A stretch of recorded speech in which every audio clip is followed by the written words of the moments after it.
JDev is back at it, here to give everyone another Game of Thrones Season 7 episode review video. Before I get into that, though, pretty important, if you aren't caught up to the point where I am in rewatching or watching Game of Thrones, or you're just not entirely sure, then you definitely need to take the initiative and pay attention to the episode's title, which of course I'll mention as well as put in the description for you. If that happens to be the case and you're not caught up, it would be my recommendation that you don't watch this video any further, just to stay away from any potential spoilers. This will be Game of Thrones Season 7, Episode 3. The title of this episode is called The Queen's Justice.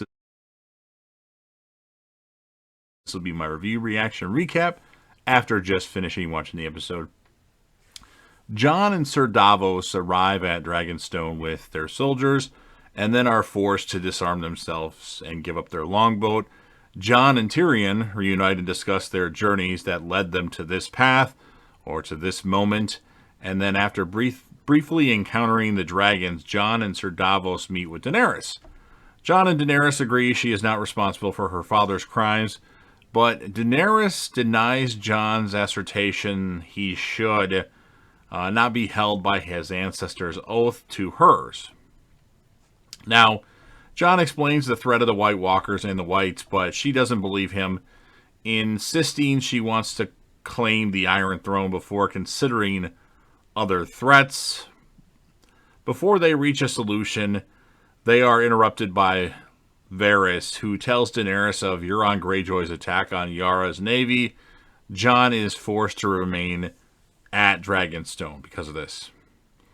Now, Varys asks Melisandre why she hides from Jon, and she admits that they parted on bad terms due to her mistakes, and then she plans to return to Volantis, and Varys warns her that her life is in danger if she ever returns to Westeros. But Melisandre predicts that both of them will die in Westeros, foreshadowing. And then speaking with Jon, Tyrion decides that Jon's willingness to meet with Daenerys has convinced him that the White Walkers are indeed real. And Tyrion explains that Daenerys' followers are loyal but Daenerys dedicates herself to protecting others from threats she understands. Tyrion relays Jon's request to mine Dragonglass on Dragonstone, and then Daenerys does accept Tyrion's recommendation to agree as a gesture of goodwill. Since she wasn't using it, she didn't know it was there, why not let him have it if that's what he wants really bad? And then one of the few remaining ships of Yara's fleet rescue Theon.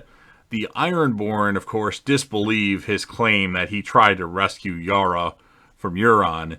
And then Euron parades his captives, Ellaria, Tyene, and Yara through the abusive crowds in the streets of King's Landing.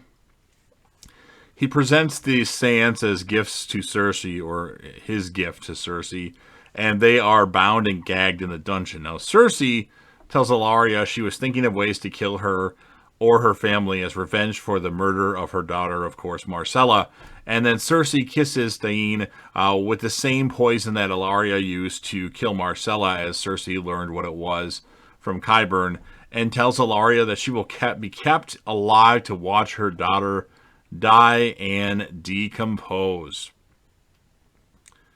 Tycho Nestoris of the Iron Bank returns, comes to collect repayment of the Lannisters' loans, and Cersei criticizes Daenerys as a possible investment and secures a fortnight to pay the debt.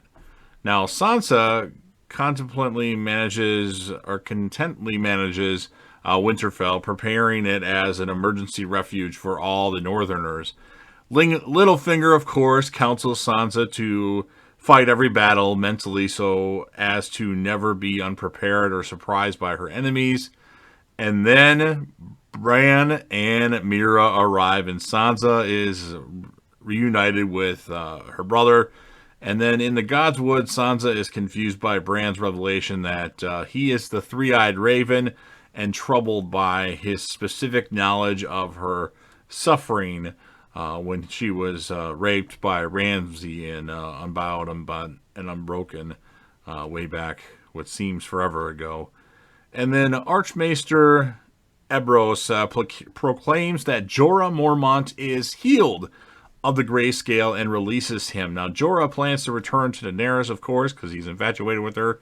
And Sam admits to Archmaester Ambrose that he administered the forbidden treatment. Ambrose praises his skill but punishes his disobedience with assignment to copy a large number of old documents. Now, Grey Worm and the Unsullied infiltrate Casterly Rock by its sewers, which Tyrion had given them the plan to do. They capture the capsule, and they find far fewer defenders than expected. Meanwhile, the Iron Fleet arrives and destroys Daenerys' ships, stranding the Unsullied at Casterly Rock. Jaime, Randall Tully, and their armies take Highgarden, having abandoned Casterly Rock to trick Daenerys into committing the Unsullied to a strategical, useless position. Jaime grants Lady Olenna Tyrell the mercy of a quick and painless death by poison over Cersei's original plans to execute her. After drinking the poison, Olenna confesses to murdering Joffrey and asks Jaime to tell her it was her. And then Jaime leaves Olenna to die alone, although we don't see her die, but it's implied that she's dead. So pretty good episode of Game of Thrones. I liked it. The stuff with Daenerys is annoying me now. She's just over her head, in my opinion. But with that said, I'm still going to give the episode a 9.0 out of 10. I felt that this was an episode that was worthy of that type of score because there was a lot of developments in this particular episode that happened, and I enjoyed it. And the character of the episode, it's one of those episodes where you could pick a bunch of different people to be the character of the episode, but because of the death and because the revelation at the end to Jaime, I'm going to give the character of the episode to Olenna Tyrell. She was a fun character. She was funny. She had good one-liners, and she will be missed in the final, 10 episodes of Game of Thrones, 3 and 6, 9 episodes or whatever it is left that I have to do. So you've heard what I had to say. Now it is your turn. If you're a fan of Game of Thrones and you absolutely love this series, would you go ahead and smash that like button? If you know anybody else that would be interested in this, or you like this video so much that you want to share it across all your social media platforms, go ahead and do that. I'm okay with it. Don't forget to sound off in the comment section about your thoughts on the episode.